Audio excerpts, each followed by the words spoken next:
Hello, everyone. Welcome back to the show. Today we have Ben Angel here with us, and I'm very excited because, as you know, we don't have a lot of male guests on our show, but when Ben's case study came across our desk, both my producer and I thought we have to have Ben on the show, not only to talk about AI, which is more relevant than ever in today's social media and business landscape, but also because I think that all of us as business owners and as brands want more visibility and want to get in front of new audiences. And I think Ben's case study is especially relevant to that today. So anyways, Ben, welcome to the show. That's right. I am so honored you've let me on this show.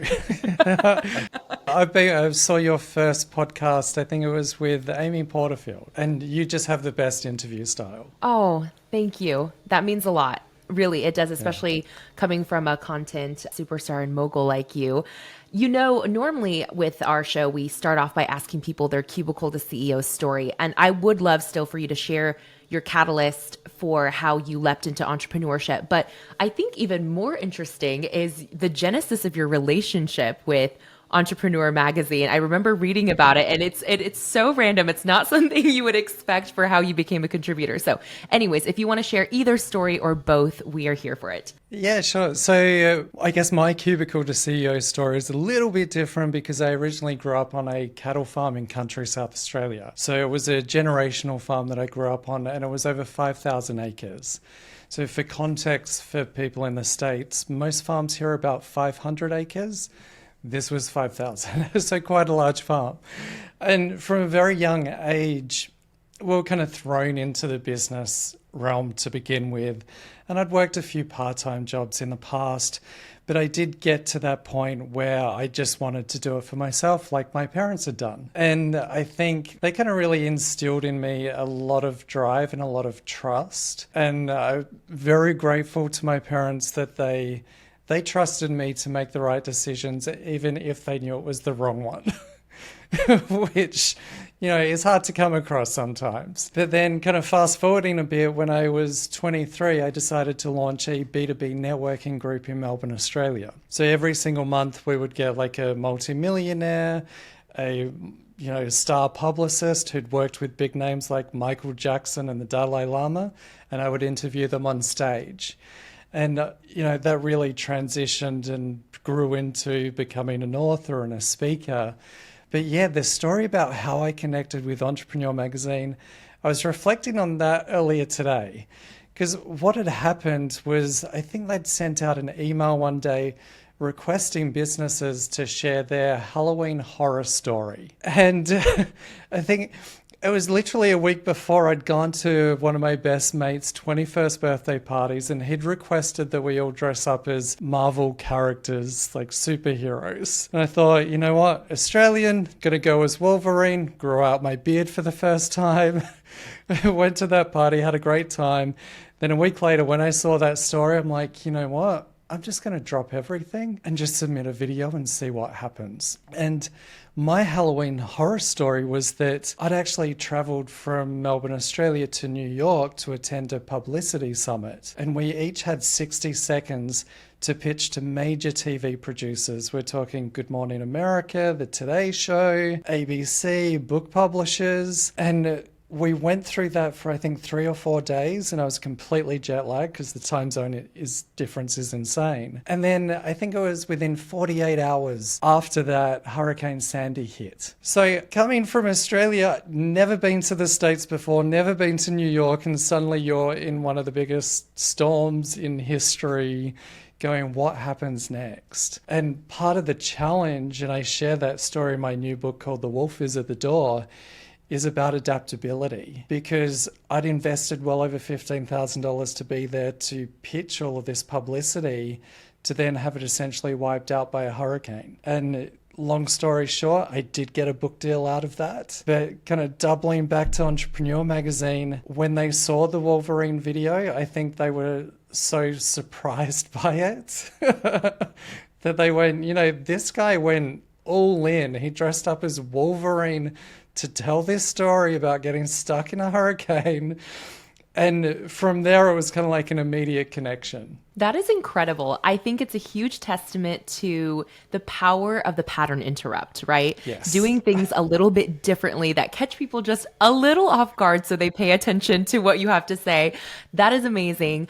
I'm so glad that, despite obviously the hurricane and, that disrupting not only, I'm sure, your plans, but so many people who were affected by that a good thing still came of it, right? The book deal, and then of course your relationship or the genesis of that connection with Entrepreneur Magazine. After they picked up your story for the Halloween Horror Story, by the way, if you still have either that video or a picture of the Wolverine, we got to include it. Like, we have to drop it in the show notes or something. I actually tried to find it the other week and I cannot find it, but I'll dig a little bit deeper. It's kind of embarrassing though, now looking back. But I feel like it's the things that we find embarrassing or cringe in hindsight that catapult us into the best opportunities or stories, right? So if you happen to dig it up from the digital archives, please let us know and we'll include it in the show notes so our listeners can enjoy. Just for you. Yes. Thank you. I appreciate. It'll be our Cubicle the CEO exclusive. Anyways, but I would love to know, like, once they picked up your story and they ran with that, how did you continue to keep up that relationship to eventually become a regular contributor now for 9 years for the magazine? Yeah, I kept pitching on a weekly basis because we'd established, a fun little connection through that particular video, that it was much easier to get my foot in the door. And at the time I was covering, I believe, publicity as well as Facebook marketing and Facebook advertising specifically. So from there, I was able to submit brand new content for them. And even still today, like, no matter what publication you submit a story to, you still have to go through the editorial process to get it approved. And I've, learned a lot over my career, it's 20 years now, on ensuring that it gets approval, because I do all of the research prior. And, when I was attending the New York Publicity Summit, I was very fortunate to work with a former Oprah Winfrey producer before I attended that. And she really nailed down, okay, the angles, what are your headlines, what is that specific pitch that is going to get their attention. And especially in today's environment, I think a lot of people think that AI is going to make it easier, when in fact it's going to make it harder, because it means that you're not just competing with the top 1% of people that know their shit.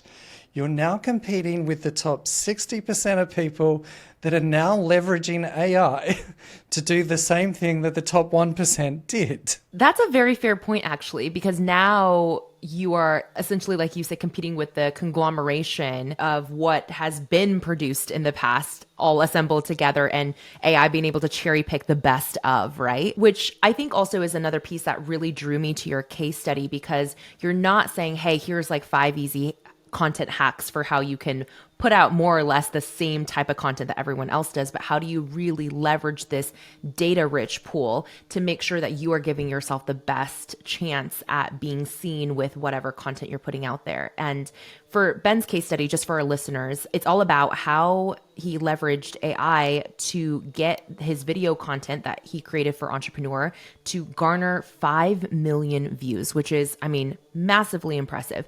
Before we get into the details of that strategy though, Ben, I wanted to kind of set the stage for the context a little bit, because I know this world of contributing, especially from a video perspective, might be new to a lot of our listeners, as it is to me. So I'm curious, when you create this content for Entrepreneur and it gets published on their sites, do you still own the content, or does Entrepreneur at that point own the content? I would have to look up the agreement, but I believe they do. But that's okay, because what a lot of these major sites do is they typically have another media partner for the video delivery. So what that media partner does is it doesn't just get published to Entrepreneur, for example, it gets syndicated to all of these other news sites. Now, some sites will just publish up like an embedded YouTube video. I don't actually prefer that. I would prefer it get syndicated. And in this case, this particular video got syndicated, which is why it got such huge views at the end of the day.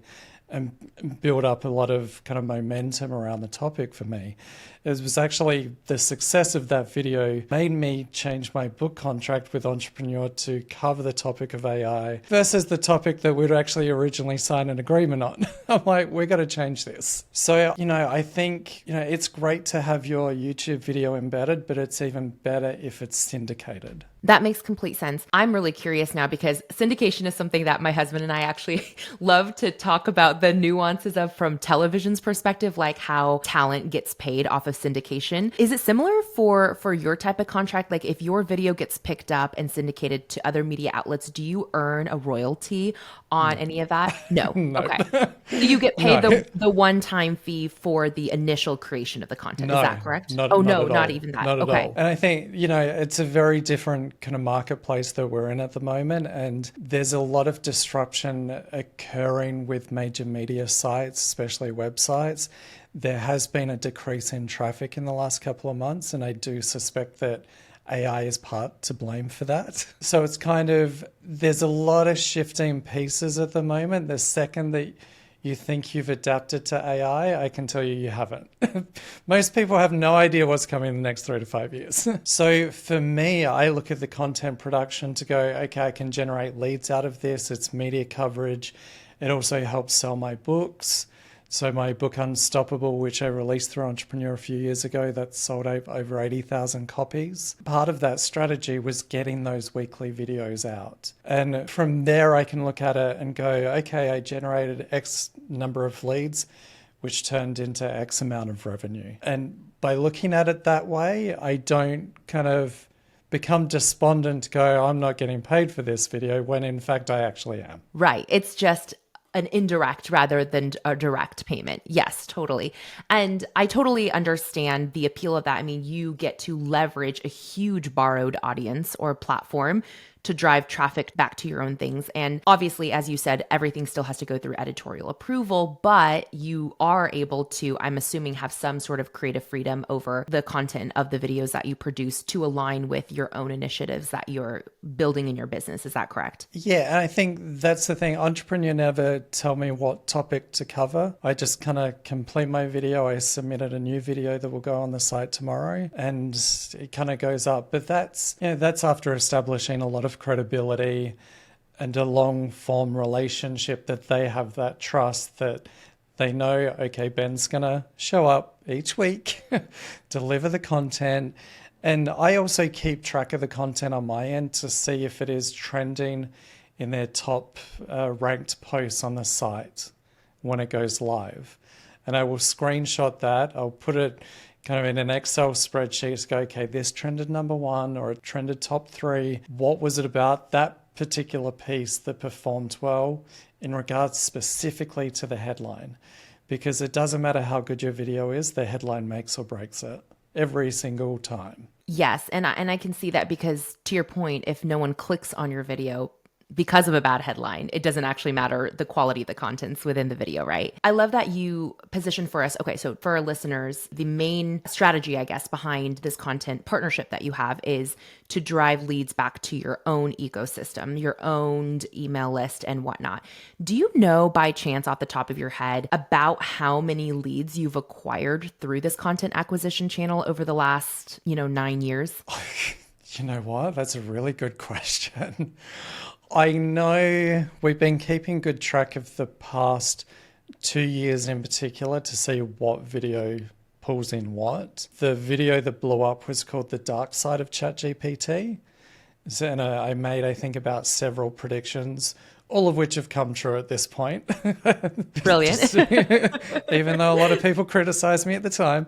But that particular one, I think it was over 10,000 leads from that one video. Now, if you think I put in maybe a day and a half worth of work for that, to generate that same volume of leads through Facebook, you're looking at around $19 to $20 per lead cost. So 10,000 leads could be almost $200,000. Yeah, that's incredible. Not to mention, and I may be misquoting this, but I believe I saw a recent email stat that said for every dollar spent on email marketing, you return about $42. I believe I saw that from Flowdesk, which is the email marketing platform that I use. And I mean, that's incredible. 10,000 new subscribers is a game changer for most businesses. And so that's incredible off of one video. And that gets me even more excited to actually dig into the strategy. So, like you said, this is really all centered around the headlines and how do you grab people's attention to actually watch this. So, walk us through this from your own perspective. Of course, you will be able to take pieces of this so that our listeners can apply it to their own businesses and maybe their flagship content channel. Yours is obviously your weekly video. But to start with, I believe you visit other outlets and kind of look at what's already trending. Can you talk about just that piece? Yeah, so the first step is really to get clear on your objectives. Is it lead generation? Is it media coverage? Is it to position yourself as an expert in the field? Because that will really change the style of content that you're actually delivering. And so I would highly recommend people take the time, and this should be a common practice in business regardless, which is find out which media channels your ideal audience are actually following. Is it the Huffington Post? Is it Inc. magazine? Is it Success magazine? Is it Entrepreneur? There are thousands upon thousands of big websites out there that you can get on if you dress up as Wolverine. Don't have to do that, it's okay. But you can get on there if you can position your content to not just your audience, but their audience as well. So there's a key overlap that you want to focus on. And I don't recommend focusing on 20 different platforms at the same time. Focus on 3 or 4 as your first go, because it might take 6, 8, 10 follow-ups to be able to get someone to respond back to you. And it is time consuming in that respect. So once you've found that particular platform, copy and paste all of their top performing headlines. And most sites have either latest news or trending, which means these are the most popular articles on their site at the time being. Once you've copy and pasted those, in the past, we had to do all of this manually, of course, where we'd analyze it, pull it apart, then we'd come up with 20 variations without the help of artificial intelligence. Now you can drop that into whether it be ChatGPT or Claude and actually ask it to analyze these headlines and break them down in terms of what is it about these specific headlines that people are resonating with. Is it that they have a scientific angle? Is it that it quotes a breaking news story? Is there a statistic or a number in it? And what you'll notice with each different website, they all have their own very unique theme with their headlines. So even for me, for Entrepreneur, when I submit a headline, that might just get slightly tweaked. And so that's something to be aware of, to expect. But when you do that research prior, this helps you to prepare the content that you're about to produce, which obviously needs to align with that headline. The other thing it does is when you pitch it, the editorial director or whoever it might be can look at it and goes, this was meant for our site. This is specifically written for our audience. I could see that it could trend on our site. You've just increased your likelihood of success. I love that. I have 2 follow-up questions to this. First is, like you mentioned, every outlet has their own unique way of either spinning content or, writing headlines, as you said. So for Entrepreneur, what do you deem as the hallmark component of an Entrepreneur trending headline? Is it a data piece? Is it what have you observed over the years? Definitely numbers. So yeah, but it is important to say that it's changing every single month at the moment. And I think with artificial intelligence, we've just gone through 10 years worth of marketing changes in less than 1 year. And people need to be aware of that it keeps on moving. And so if you're doing that initial analysis, you need to do it in the days before you submit that piece, not months before. Otherwise, they may have likely already moved on to a different format that's performing better at that time. And because there is a bit of a drop in major sites at the moment, they will be testing everything. So, for me, I tend to script and produce and do the video the same week I release the video. I would prefer to, plan out 4 weeks in advance like I used to. But obviously covering the topic of artificial intelligence, it's changing like every second. So the more recent the research is, the better your likelihood is.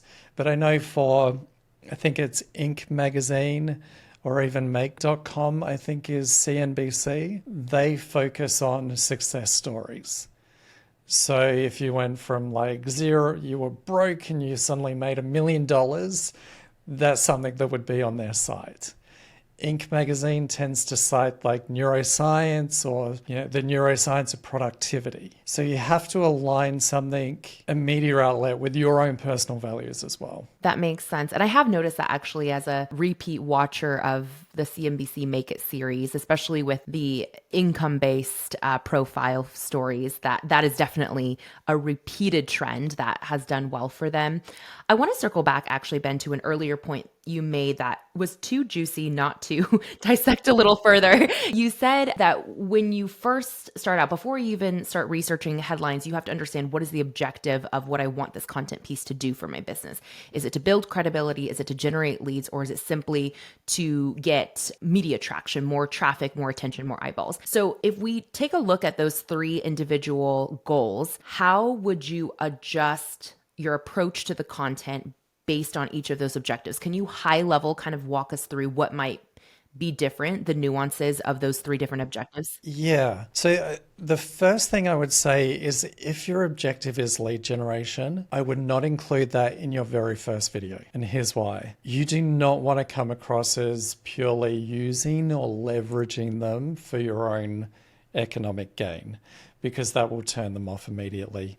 You want to do a few videos before you kind of start putting it in there and seeing how far you can push the boundaries. I think that's really important for people to understand. There are kind of ways that you can go around it. For example, if you're covering a specific topic and you have a worksheet related to that topic, and of course, we know Amy Porterfield does this incredibly well on her podcast every single week.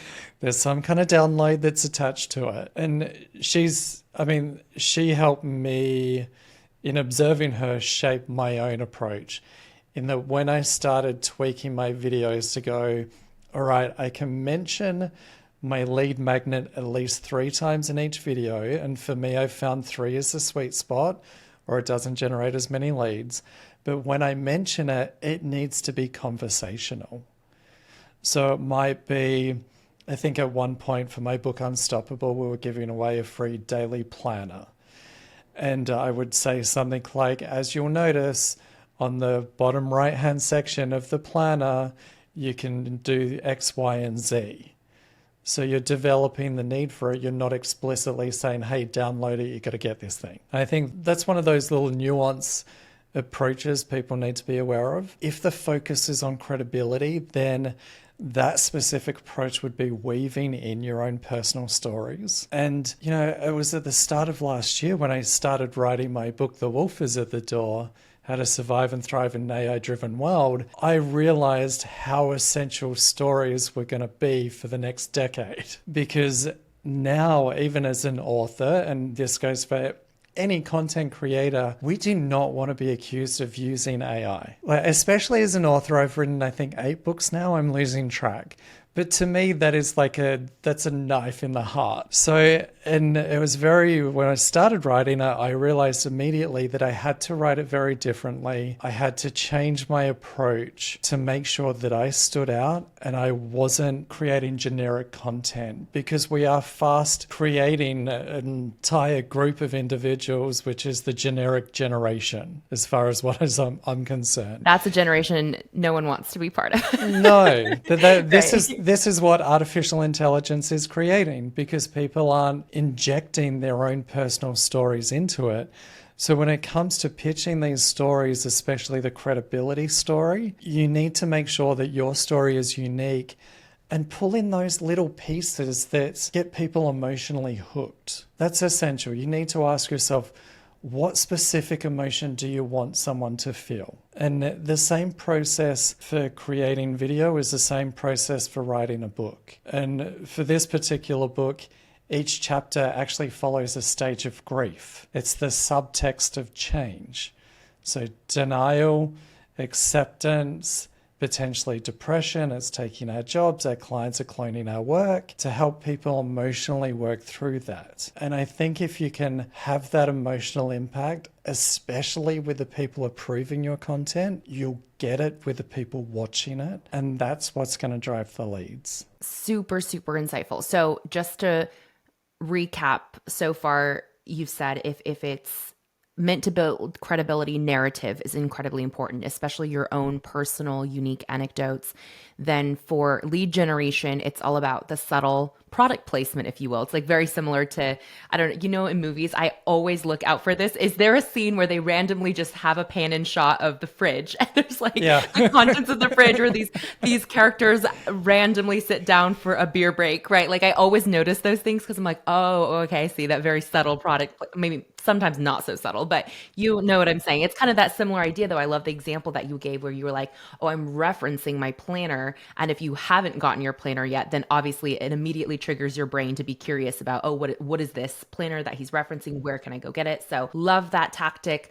The last one, if you're just wanting more eyeballs, traffic, media attention, and that's your main objective, how do you adjust the content approach to serve that purpose? I think I would try and piggyback off another major news story. What we're seeing trending online at the moment, and I've started testing it in the last few weeks as well, is just reacting to a particular news story. And for me, that's incredibly easy because there's a new news story on AI every single hour at the moment. And I'm noticing those types of videos are far outperforming everything else.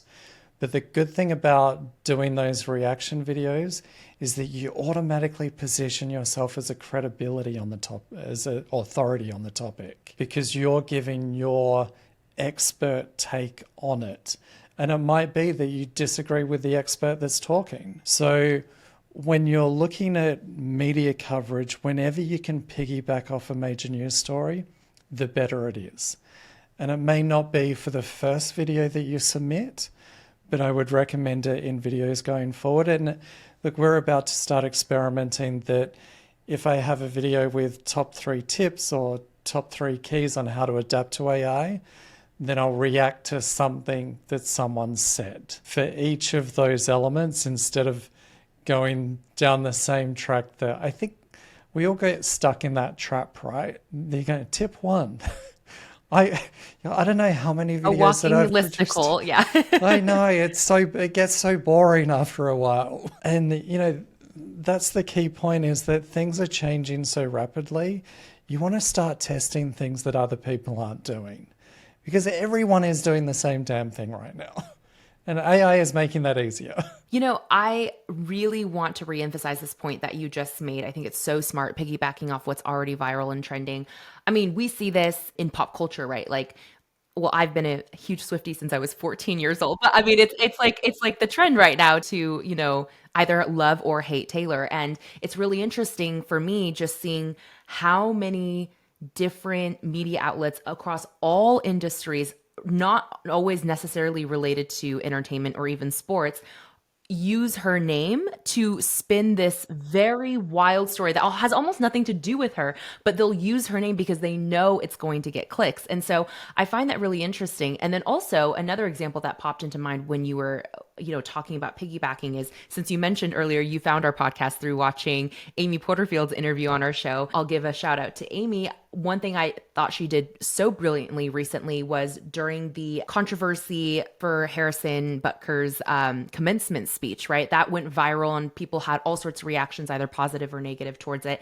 And I think about a week or two later, she released an article, and I can't remember what the outlet was. I want to say maybe it was Business Insider, but don't quote me on that. There was an article where the headline was something like, Amy Porterfield, or like, this 8-figure entrepreneur agrees that women should quit their jobs, obviously alluding to that, that particular speech. But the twist, of course, in that article was ... so that they can start their own businesses and become their own boss. And it was like I thought it was such a clever way to kind of hop on that cultural moment, but in a way that was very true to her brand and what she creates content on normally. So anyways, I just wanted to throw that in there because it kind of sparked those memories for me. Yeah, and it does need to be authentic. And with the Taylor Swift thing, I've seen it with a lot of investors online. The top 5 tips about investment you could learn from Taylor Swift. Like it's gotten ridiculous at this point. So it needs to be authentic and align with your brand values. For me, I'm discussing the problems and the possibilities of artificial intelligence. So I'll do a reaction video to someone who says AI is not going to replace you, someone using it will, which that needs to die a death right now, because that's not true. Full stop. So it aligns with not just my perspective, but it also aligns with the content and the promotion for my new book. So you need to think about, okay, what is this cultural moment? Is there a connection to my own personal values? And is there another connection to my actual product? Right. No, all of that makes a whole ton of sense. Going back to your step-by-step framework for actually executing this plan. So you said once you narrow in on, a few key outlets that you would really like to leverage their audiences and create content for, you go and you pull their top trending headlines, you feed it into an AI chat. I'm assuming you use ChatGPT, but there's a couple other tools that you recommend as well, right? At this point, they're all kind of merging into one and becoming very similar. I think ChatGPT 3.5 does a better job than ChatGPT 4 as an analysis tool. So you feed it into there, get it to perform the analysis, but I would ask it to perform the analysis and provide it in a grid format. So then you get it nicely formatted with a key breakdown of, okay, their headlines use numbers, their headline has an emotional trigger in it, or it cites a particular expert in it. Once you've done that step, then you upload into it your own titles that have performed well. And, performing well doesn't have to mean millions of views. It could be a few hundred clicks on an email. It could be that email subject line. It could be a video that you have a couple of hundred views on, but you've generated sales from. Upload those subject lines or titles into it and say, I want you to do an analysis comparing my titles to the titles of the publications you just analyzed and identify the differences. Here we're not just asking to produce the content. Here we're employing critical thinking to find out what is working and what isn't working. Because if you just ask AI to do the job for you, you're not learning anything. And you're certainly not going to be in the top 1%. It's going to be another Me Too generic brand that you're going to end up creating. So you want to actively learn from it. You get it to perform that analysis, and then finally you ask it, create 10 different subjects or headlines based on my content using the key breakdown of the top performing posts for this particular platform. Then it will give you it merges your expertise with their headline writing styles. And what I also like to do is to ask the AI from this list, break down the top 3 headlines that you believe will perform well on this website and provide your reasoning. Now, most people, when they use AI, they don't ask for its reasoning. And we know that AI hallucinates and, it combines fact with fiction. And one of the biggest issues that I don't think, it's been interesting to observe the small business community, I got to say, because it's almost like rainbows and unicorns, rose-colored glasses when it comes to artificial intelligence. But what they discovered, CopyLeaks actually did research on ChatGPT 3.5. 60% of its outputs contain some form of plagiarism. 60%. Now, if you're pitching to the media and you're inadvertently plagiarizing work that could potentially be on their site, forget about it. Like, you've lost all credibility in a split second. So this is why you ask it to provide your reasoning. But that is your building point. As a precaution, I would also, pick the headline that you like, drop it into Google and see if someone else has used it. Because I have had a few cases of looking at and going, oh, okay, this headline was directly pulled from this website. That is a great warning and heed to anyone employing AI to help them, like you said, do these critical analyses. I wanted to real quick clarify something you mentioned when you were talking about doing the initial analysis of the headlines on the outlet itself. And you said, provide this in a grid format. And then when you said, okay, then compare with my own headlines and tell me what's different. Is that also, I know it's a minor detail, but I assume it has some form of importance since you mentioned it. Is that also compiled or delivered in a grid format? In every analysis step, do you ask them to provide it in a grid format? Generally, I think with GPT 4.0, it's automatically going to provide it in a grid format. I prefer it in a grid format because it's just easier to digest. The other reason that I get it to do that comparison is not just for our understanding and learning. It's because you're actively training this specific chat window on headlines. And the more interactions you have with that chat window, the better it gets. And a big mistake a lot of people make is that they'll try and do all of their work in one chat window. They'll get the same chat window to write their email, their video scripts, their headlines, but every time you change the topic that you're doing, you're retraining that AI window. You're muddying the waters with the varied inputs, right? Completely, because every time you give it a new input, you're updating what its focus is. And if anyone's used the GPTs, for example, that are kind of pre-built, I've noticed that when you ask it to do a different task, it then asks for your approval to update the GPT. So it's very direct. So I encourage, we have an AI course, we've got hundreds of members in.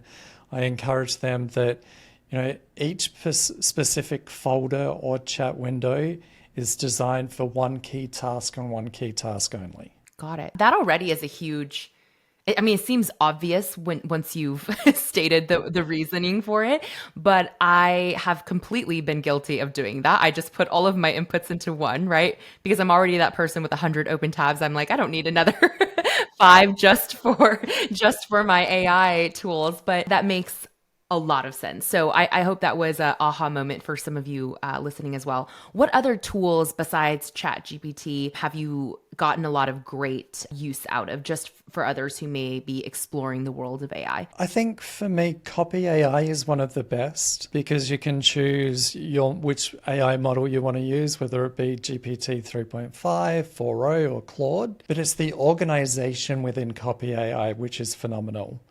Because if you look at Claude or ChatGPT, you kind of get this tiny little navigational menu on the left-hand side with all of the titles of the different folders.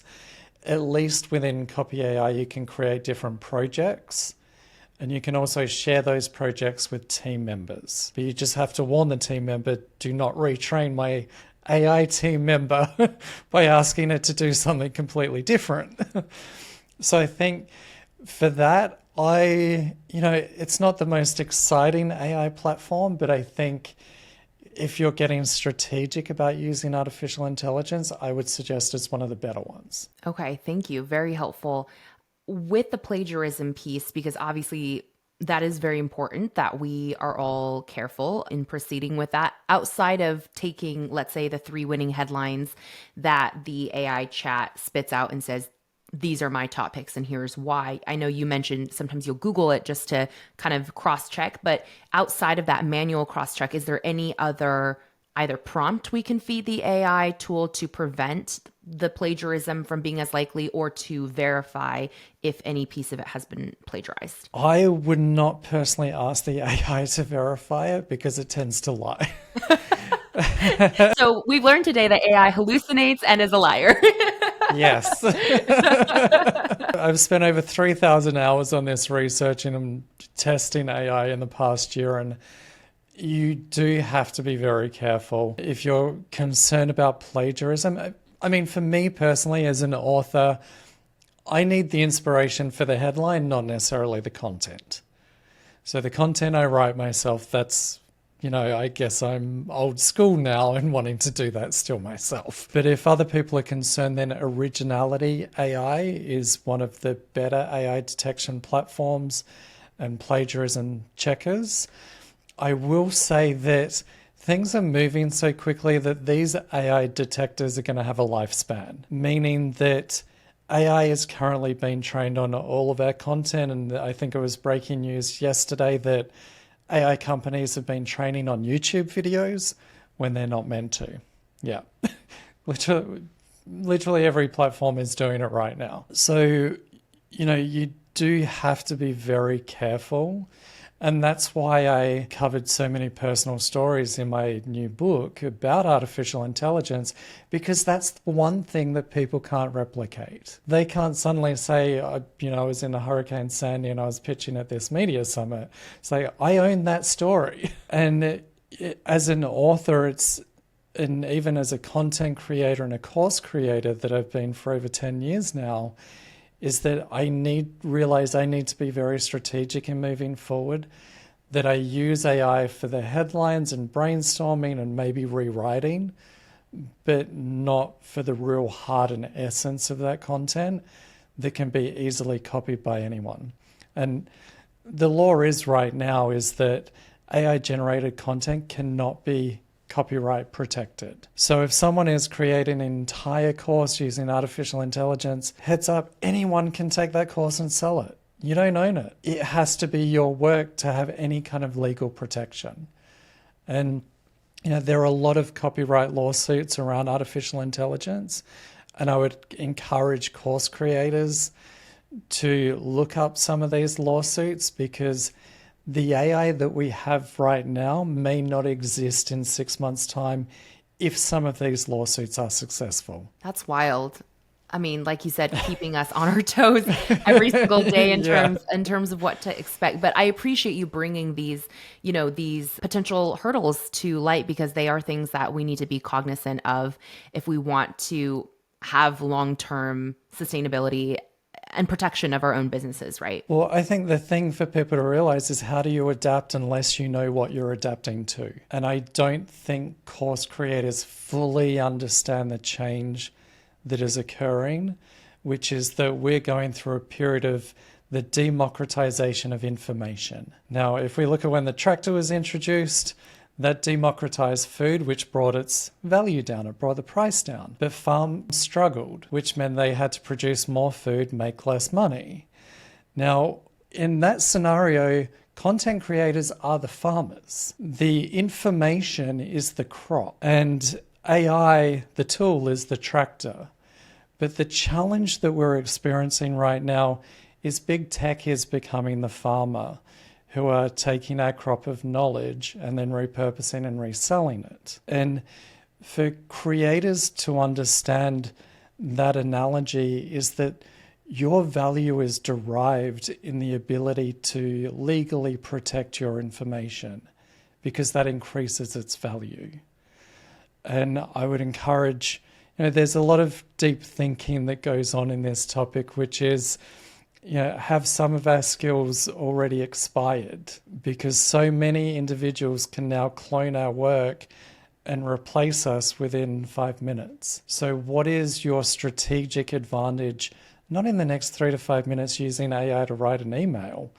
What is your business going to look like in 3 to 5 years? And that's why I really wanted to deep dive into these topics for the new book and the online course, because I just see so many in the small business community, they're not prepared. And that has me concerned. I mean, this is a deep and very complex topic, isn't even the right word, conversation, I guess, to unpack. And I feel that it's interesting. The more advanced we become technologically with AI, it almost feels like what really sets people apart is the simplicity of what makes you human to begin with. Like you mentioned, like the emotional aspects of, you and I could even say the exact same script or words or teach the same things, but the slight nuances in our perspectives and how we filter the information or regurgitate it, or even in just like our voices, maybe someone connects more to yours than to mine or vice versa. And so it's very interesting to watch almost that regression of what makes you unique is actually is the most simple parts of who we are. Well, one thing I realized writing The Wolf is at the Door is I found myself going back to topics that I'd covered earlier in my career, such as personal branding. My first book was on personal branding back in 2009.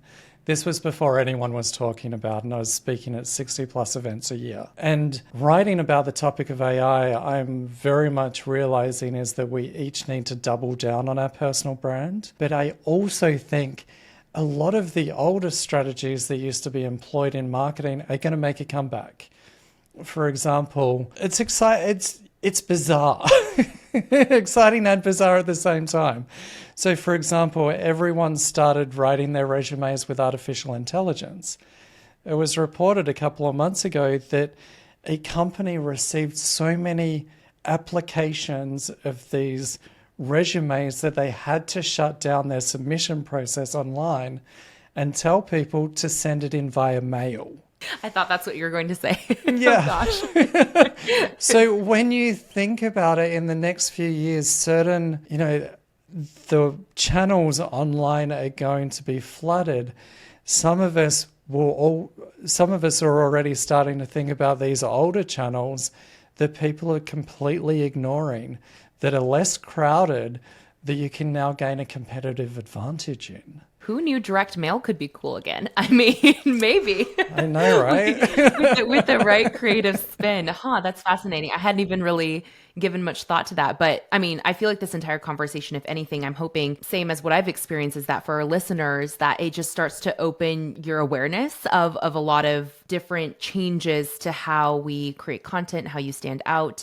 Not just obviously from the functionality of the use case that you shared today, but just at large, like you said, how do you protect what's yours? I did want to wrap up this case study, Ben, by kind of bringing it more full circle for maybe the people who are listening to this and they go, okay, this is a really interesting application of how to find the right headlines that are going to help me generate more visibility for whatever end objective I want, right? Whether it's lead generation, credibility building, or just more traffic in general. But for those who are like, you know what, I don't know if I want to go the path necessarily of utilizing these headlines to create pitches to then be either a video or written contributor for these outlets. I kind of want to more so apply it to my own content channels. Like maybe someone listening is also a fellow podcaster, or their own YouTuber, or maybe their medium is writing blogs or emails.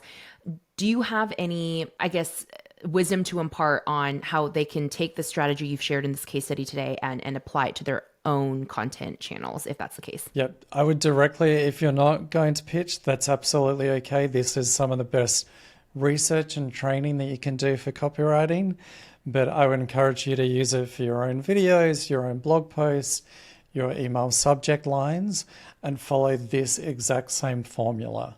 But, make sure that you put your own unique spin and twist on it so it's uniquely yours.